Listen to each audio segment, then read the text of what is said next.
Malala Yousafzai attended last night's ceremony with her husband, Asr Malik.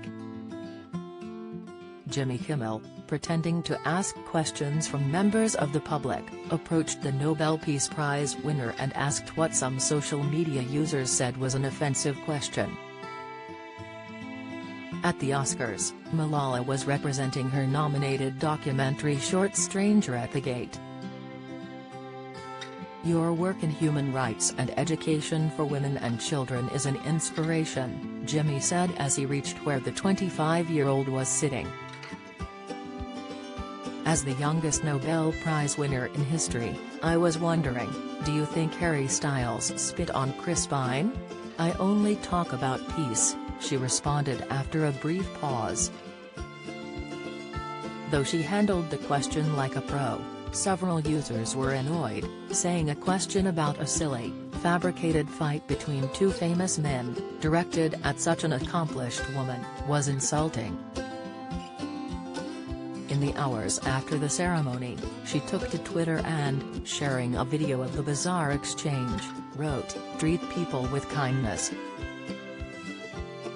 Such a quip meant questions were raised today on whether the whole skit with the activist was pre-arranged beforehand. One Twitter user wrote, "They aren't ambushed. These are all planned and they agreed to participate in advance." Another said, "Why is everyone so stuffy?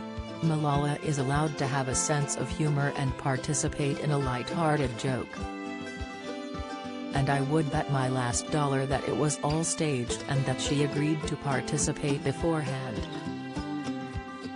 The evening took a further awkward turn as an attendee dressed as Cocaine Bear from the movie of the same name crawled down the aisle and began to pester Malala. Jimmy called out, "Cocaine Bear, leave Malala alone," as the activist looked on. Don't miss, the activist was a schoolgirl when the Pakistani Taliban stopped her school bus and shot her in the face in 2012. She was flown to the Queen Elizabeth Hospital in Birmingham, where she was treated for several months, and 2 years later won the Nobel Peace Prize. She is known for human rights advocacy, and campaigns for the education of women and children in Pakistan. Fans quickly took to social media to discuss Jimmy's interaction with Malala. One said, "I love at Jimmy Kimmel, but his interaction with Malala was one of the worst and most painful things I've seen on TV in so many years." Another wrote, "Watching the #Oscars from home, I was absolutely horrified with the interaction between @Jimmy Kimmel and @Malala. Jimmy, you were incredibly disrespectful." However, a separate user commented, "Loving this between Malala and Jimmy, haha. Sick."